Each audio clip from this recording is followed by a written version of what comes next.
বিশ্ব নবীর পথ চিরশান্তির পথ, অশান্ত বিশ্বে তুমি রহমত। এসো তাই মেধা মননে জেনে নি। আসসালামু আলাইকুম ওয়া রাহমাতুল্লাহি ওয়া বারাকাতুহু। আলহামদুলিল্লাহি রাব্বিল আলামিন ওয়াসসালাতু ওয়াসসালামু আলা আবদিল্লাহি ওয়া রাসূলিহি নবিয়িনা মুহাম্মদ ওয়া আলা আলিহি ওয়া সাহবিহি আজমাইন, আম্মা বা'দ। সুপ্রিয় দর্শক শ্রোতা, শুরুতে জানাচ্ছি আপনাদের সকলকে শুভেচ্ছা, স্বাগতম। এনটিভি এর নিয়মিত আয়োজন দরসে হাদিস রিয়াদুস সালেহিন সুপ্রসিদ্ধ এ গ্রন্থ থেকে আমরা নিয়মিত দরসে হাদিস গ্রহণ করে থাকি। সেই দরসের হাদিসের অনুষ্ঠানে আপনাদের সকলকে বিশেষভাবে আমন্ত্রণ জানাচ্ছি। দূরের ও কাছের, দেশের ও বিদেশের যে যেখানে রয়েছেন, সকলের জন্য আমরা অত্যন্ত গুরুত্বের সাথে এ দরসে হাদিস উপস্থাপন করে থাকি। সত্যিই মানব জীবনকে আলোকিত করতে হলে আলোকিত মানুষের নীতি ও আদর্শের আলোকেই আমাদেরকে পরিচালিত হতে হয়। পৃথিবীর বুকে আলোকিত মানুষ, যিনি নিজে আলোকিত এবং তার আলোয় গোটা বিশ্ব আলোকিত হয়েছে, তিনি হলেন আমাদের প্রিয় নবী মুহাম্মদ সাল্লাল্লাহু আলাইহি ওয়াসাল্লাম। সেই মুহাম্মদ সাল্লাল্লাহু আলাইহি ওয়াসাল্লামের হাদিসসমূহ যা সুসংরক্ষিত আমাদের মাঝে পৌঁছেছে, সেগুলির অন্যতম একটি হাদিসের সংকলন ইমাম নওয়াবী রাহিমাহুল্লাহ আর রিয়াদুস সালেহিন, সে গ্রন্থ থেকে আমরা ধারাবাহিক হাদিসের দর্শ নিয়ে থাকি। আজকে আমরা একটি অত্যন্ত গুরুত্বপূর্ণ বিষয়ে রিয়াদুস সালেহিনের হাদিসগুলি থেকে দর্শ নেব ইনশাআল্লাহ। লেখক একটি অনুচ্ছেদ নিয়ে এসেছেন, সালাত, জ্ঞানার্জন এবং যাবতীয় ইবাদত ধীরস্থিরতার সাথে এবং গাম্ভীর্যের সাথে হতে হবে। অর্থাৎ ইসলামের সবচেয়ে গুরুত্বপূর্ণ ইবাদত ঈমানের পরেই হলো সালাত। আমরা জানি সালাতে তড়িঘড়ি করে, উঠা বসা করে, কাকের মতো ঠকর দিয়ে, সেজদা দিয়ে সালাত আদায় করা, এটি একটি মুনাফিকের বৈশিষ্ট্য। যদি এটি মুনাফিকের বৈশিষ্ট্য হয়, অর্থাৎ যার আন্তরিকতা নেই, ধীরস্থিরতা নেই, সে যে আল্লাহ সুবহানাহু ওয়া তাআলাকে সালাতের মাধ্যমে স্মরণ করছে, এ গুরুত্ব তার মাঝে নেই।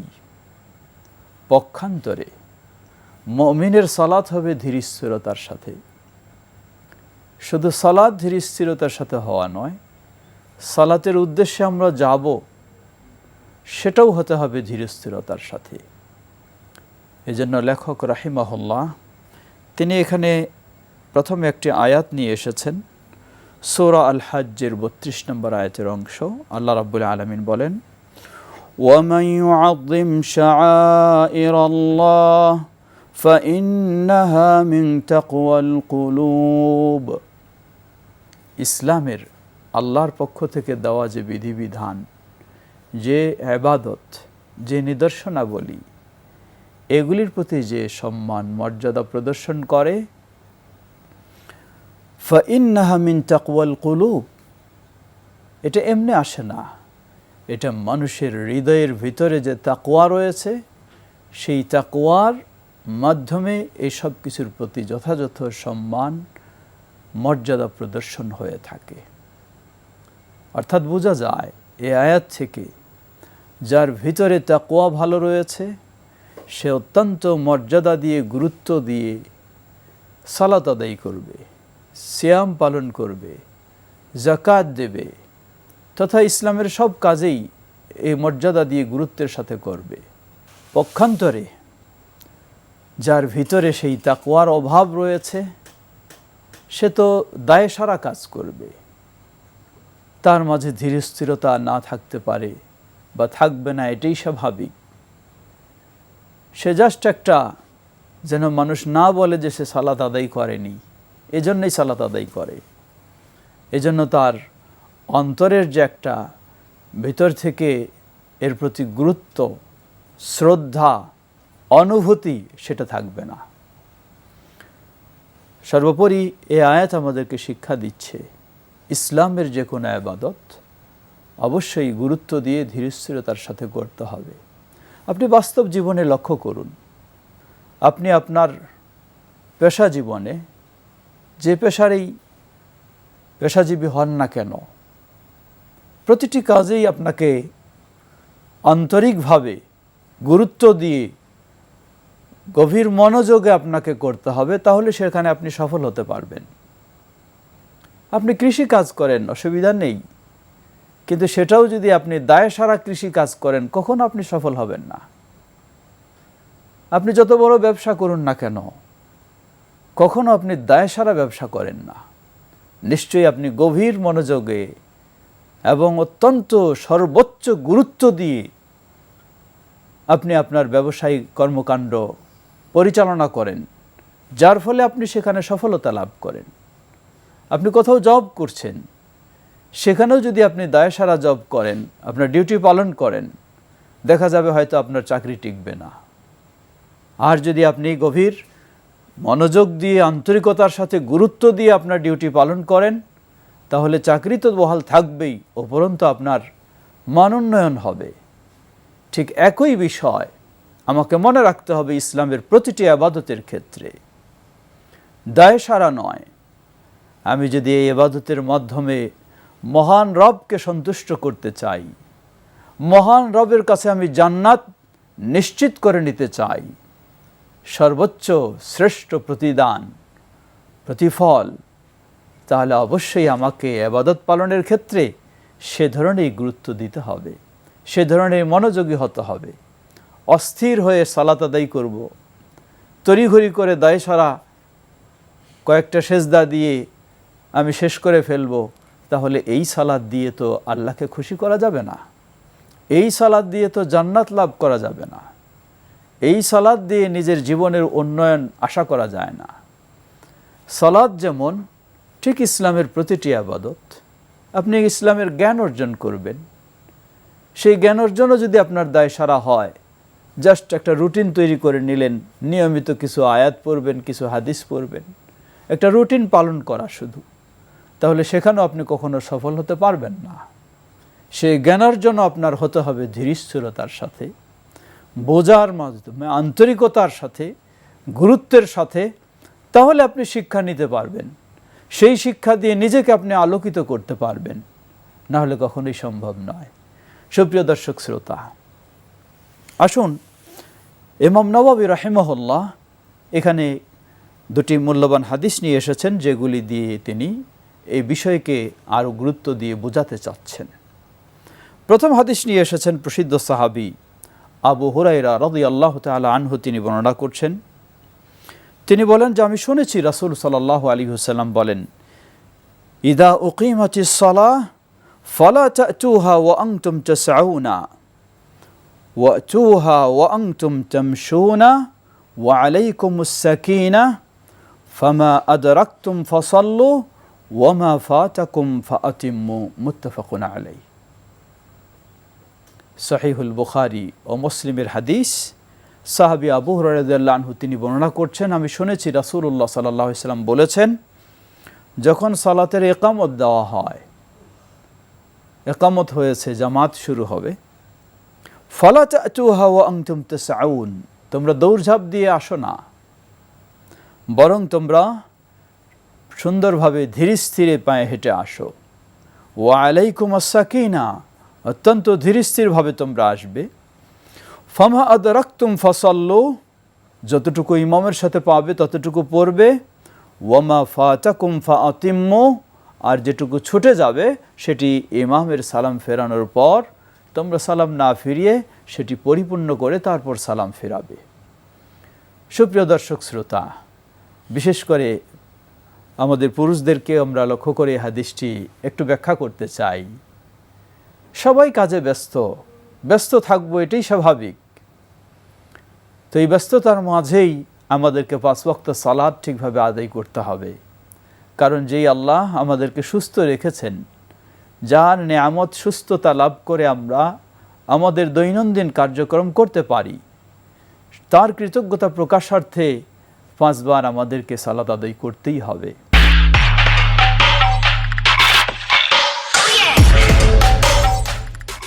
অনেকে আমরা দেখি যে জামাত শুরু হওয়ার কারণে অজুটাও ভালোভাবে করি না, তড়িঘড়ি করে অজু করে দৌড় দিয়ে আমরা জামাতে শরীক হতে চেষ্টা করি। এই কাজটি সম্পূর্ণ অন্যায়। কারণ অজু হলো আপনার সালাতের ভিত্তি। সালাত নির্ভর করবে আপনার অজুর উপরে। আপনি সালাত জামাত ধরার কারণে যদি অজুটা তড়িঘড়ি করে ত্রুটিভাবে করেন, তাহলে তো আপনার অজুও নাই, জামাতও নেই, সালাতও নেই, কিছুই নেই। সুতরাং এটি ভুল। আপনি ধীর স্থিরভাবে সুন্দরভাবে আপনাকে অজু করতে হবে। অতঃপর অজু শেষ করে আপনি সালাতে যাবেন, সেখানেও আপনি ধীর স্থিরে যাবেন। ভালোভাবে হয়তো অজু করলেন, এরপর দাঁড়িয়ে দৌড় দিলেন, একটা গিয়ে জামাত ধরলেন না, এটি নিষিদ্ধ। আপনি হয়তো বলবেন যে আমি চাচ্ছি যে আমার তাকবীরে ওলা ধরতে পারি না। তাকবীরে ওলা ধরা আপনার সওয়াবের বিষয়। এই তাকবীরে ওলা ধরতে পারলে আপনি সওয়াব পাবেন।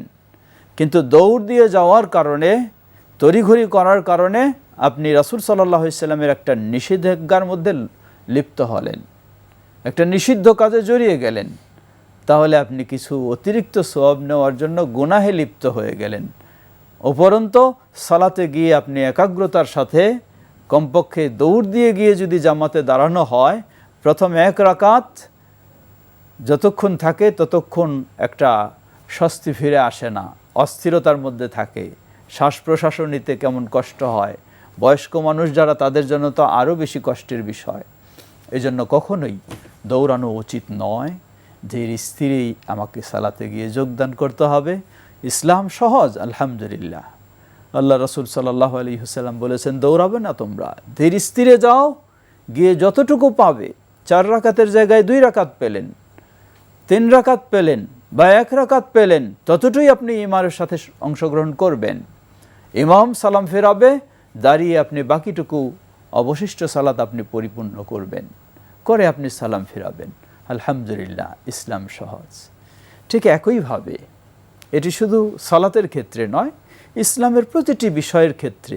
এ থেকে আমরা আরেকটি বিষয় শিক্ষা পাই, শুধু ইবাদতে নয়, মানুষের জীবনের সর্বক্ষেত্রে এই ধরনের অস্থিরতা দূর করে ধীর স্থিরতা অবলম্বন করা উচিত। সহিহ মুসলিমে বাড়তি অংশ এসেছে, ফাইন্না আহাদাকুম ইযা কানা ইয়ামিদু ইলা সালাহ ফাহুয়া ফি সালাতিন। আল্লাহ রাসূল সাল্লাল্লাহু আলাইহি ওয়াসাল্লাম বললেন সহিহ মুসলিমের বর্ণনায়, যে তোমরা দৌড়ঝাঁপ করে এসে সালাতে যোগদান করবে না, ধীর স্থিরতার সাথে আসো। কারণ তোমাদের কেউ যখনই এই সালাতের ইচ্ছা পোষণ করে, তখন থেকেই সে সালাতে রয়েছে বলে গণ্য হবে। সুবহানাল্লাহ। অর্থাৎ আপনি অজু শুরু করেছেন, কিন্তু আপনার দৃঢ় ইচ্ছা সংকল্প হলো আপনি এই অজুর পরেই সালাতে যোগদান করবেন, যদিও আপনার একটু ছুটে যাচ্ছে, কিন্তু আল্লাহ রাসূল সাল্লাল্লাহু আলাইহি ওয়াসাল্লাম বলছেন এই ইচ্ছা পোষণ করা থেকেই আপনি যেন সালাতে রয়েছেন বলে গণ্য হবে। সুতরাং প্রতিদানের ক্ষেত্রে আপনার কোনো ঘাটতি নেই, উপরন্তু তড়িঘড়ি করে যাওয়া এটি ত্রুটি। ঠিক অনুরূপভাবে আমাদের সমাজে আরেকটি কালচার রয়েছে। আমরা যখন মসজিদে যাই, প্রথমেই এই তড়িঘড়ি করে গিয়ে অনেক সময় গিয়ে মসজিদে গিয়ে বসে যাই, তারপর উঠে আমরা হয়তো সুন্নত পড়ি বা জামাতে যোগদান করি ইত্যাদি। এই কালচারটিও সঠিক নয়। আল্লাহ রাসূল সাল্লাল্লাহু আলাইহি ওয়াসাল্লাম বলেন, যখন তোমাদের কেউ মসজিদে আসবে, ইযা জাআ আহাদুকুমুল মাসজিদা ফালা ইয়াজলিস ক্বাবলা আন ইয়ারকা রাকাতাইন। তোমাদের কেউ যখন মসজিদে আসবে, এসে সে ডাইরেক্ট বসবে না, 2 রাকাত না পড়া পর্যন্ত সে মসজিদে বসবে না। এটা হলো মসজিদের আদব, এটা হলো মসজিদের সম্মান। এটাকে বলা হয় তাহিয়াতুল মসজিদ বা দুখুলুল মসজিদ। আমাদের প্রচলন রয়েছে কেউ আসেই আগে আমরা মসজিদে বসি। কেন বসি? ওই দৌড়ঝাঁপ দিয়ে আসে, বসা বলে যে বসার মাধ্যমে একটা শান্ত পরিস্থিতি তৈরি হয়, তারপর সালাতে। না, এটি ভুল, এটি আপনার চিন্তা, এটি ইসলামের বিধান নয়। ইসলামের বিধান নবী সাল্লাল্লাহু আলাইহি ওয়াসাল্লাম বলেন, প্রথম হলো ধীর স্থিরে মসজিদে আসবেন, যার কারণে আপনাকে আবার বসে বিশ্রাম নিতে হবে না। দ্বিতীয় হলো, আপনি যদি ডাইরেক্ট কোনো জামাতে অংশগ্রহণ করেন তাহলে প্রয়োজন আর নেই, অথবা যদি সুন্নতে দাঁড়িয়ে যান তাহলে প্রয়োজন নেই। আর যদি দেখা যায় যে আপনাকে কিছু সময় অপেক্ষা করতে হবে, বসতে হবে, তাহলে নিয়ম হলো 2 রাকাত আপনি দুখুলুল মসজিদ বা তাহিয়াতুল মসজিদ এটি আপনি পড়বেন, পড়ে আপনি বসবেন, না পড়েই বসার অনুমতি নেই। আল্লাহু তাআলা আ'লাম। ইমাম নববী রাহিমাহুল্লাহ এখানে দ্বিতীয় আরেকটি হাদিস নিয়ে এসেছেন, যে হাদিসটি প্রসিদ্ধ সাহাবী আব্দুল্লাহ ইবনে আব্বাস রাদিয়াল্লাহু তাআলা আনহুমা তিনি বর্ণনা করছেন, আন্নাহু দাফা মা'আন নবী সাল্লাল্লাহু আলাইহি ওয়াসাল্লাম ইয়াউমা আরাফা ফাসামি'a আন-নবী সাল্লাল্লাহু আলাইহি ওয়াসাল্লাম ওয়ারাআহু জাযরান শাদীদান ওয়া দারবান ওয়া সাওতান লিল ইবলি ফাআশারা বিসাওতিহি ইলাইহিম وقال أيها الناس عليكم بالسكينة فإن البر ليس بالإيداع। আল্লাহ রাসূল সাল্লাল্লাহু আলাইহি ওয়াসাল্লাম যখন বিদায় হজ করলেন, বিদায় হজ্জে নিয়ম হচ্ছে আরাফা থেকে মুজদালিফার দিকে রওনা দেওয়া। আরাফায় অবস্থান এটি হাজীদের জন্য অত্যন্ত গুরুত্বপূর্ণ বা সর্বোচ্চ গুরুত্বপূর্ণ। আল্লাহ রাসূল সাল্লাল্লাহু আলাইহি ওয়াসাল্লাম বলেন, আল আরাফা হাজ্জুন, আরাফাটাই হচ্ছে হজ। আগে পিছের কাজগুলির কিছু বিকল্পর সুযোগ রয়েছে, কিন্তু আরাফা অবস্থানের কোনো বিকল্প সুযোগ নেই।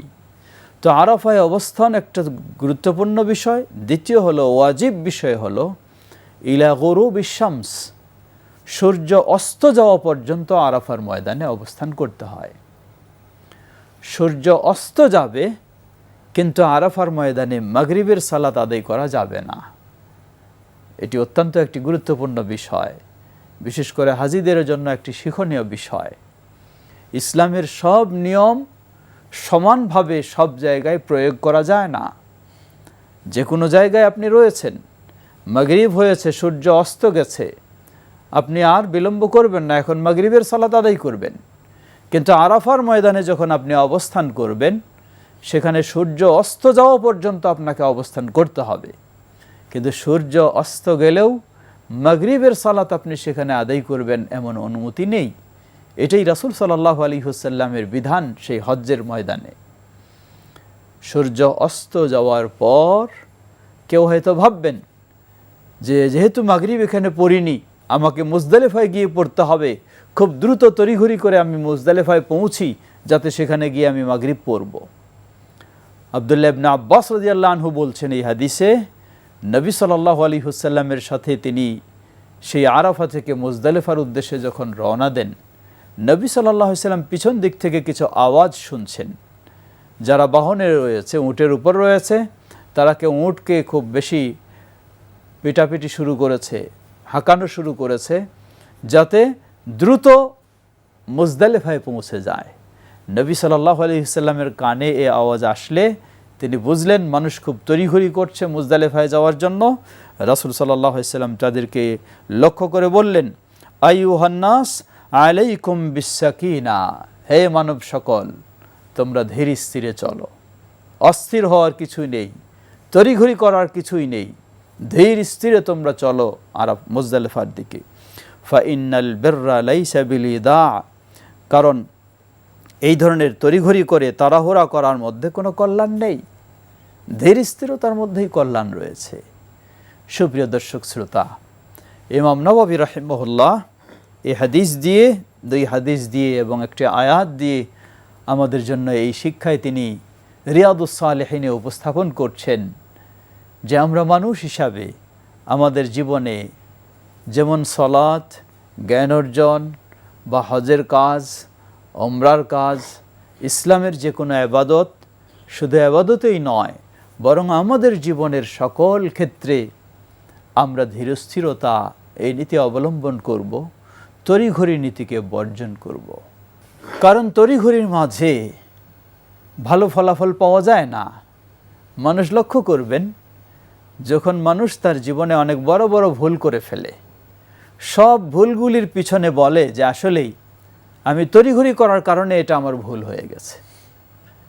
একজন ছাত্র পরীক্ষার্থী, সে যখন পরীক্ষা দেয়, পরীক্ষার খাতায় লেখে, এখানেও তার ধীরস্থিরতার প্রয়োজন রয়েছে। কারণ ধীরস্থিরতা যদি সেখানে না থাকে, তাহলে হাঁকে না, নাকে হাঁ অনেক সময় লিখে ফেলে, যার ফলে দেখা যায় যে গোটা প্রশ্নের উত্তরটাই তার নষ্ট হয়ে যায়। পরে সে আফসোস করে, বলে যে আসলে আমি এমন তড়িঘড়ি করে লিখতে গেলাম, আমার উত্তরটাই উল্টা হয়ে গেল। ঠিক এমনইভাবে স্বামী স্ত্রীর সুসম্পর্ক অনেক সময় নষ্ট হয়ে যায়। কেমনে নষ্ট হয়? স্বামী স্ত্রী দুজন মানুষ, তারা দুজনেই মানুষ। মানুষ হিসেবে তো তাদের কিছুটা ভুল ত্রুটি হতেই পারে, অসম্ভব নয়, হবে, এটাই স্বাভাবিক। কিন্তু কোনো সময় যদি তাদের কথাবার্তা, কার্যক্রমে একে অপরেরটা মেনে নিতে না পারে, তর্ক শুরু হয়ে যায়, ঝগড়া শুরু হয়ে যায়, দ্বিমত শুরু হয়ে যায়, এই দ্বিমতেও আপনি ধীরস্থিরতা অবলম্বন করবেন। ধীরস্থিরতা অবলম্বন না করে আপনি চূড়ান্ত সিদ্ধান্ত নিয়ে ফেললেন, একে অপরকে ডিভোর্স দিয়ে ফেললেন, পরে আবার অনুশোচনা, অনুতপ্ত হচ্ছেন যে কি করলাম, তড়িঘড়ি করে এই খারাপ কাজ করে ফেললাম। সুপ্রিয় দর্শক শ্রোতা, আসুন আমরা আজকের এই হাদিসগুলি থেকে শিক্ষা নিয়ে আমাদের গোটা জীবনটাকেই যেন ধীরস্থিরতার সাথে সুন্দরভাবে, মার্জিতভাবে পরিচালনা করতে পারি। আল্লাহ আমাদের সকলকে সে তৌফিক দান করুন। ওয়া আখির দাওয়ানা আলহামদুলিল্লাহ রাব্বিল আলামিন ওয়া সাল্লাল্লাহু তাআলা নবিয়িনা মুহাম্মদ ওয়া আলা আলিহি ওয়া সাহবিহি আজমাইন। ওয়াসসালামু আলাইকুম ওয়া রাহমাতুল্লাহি ওয়া বারাকাতুহু। চিরশান্তির পথ, অশান্ত বিশ্বে তুমি রহমত, এসো তাই মেধা মননে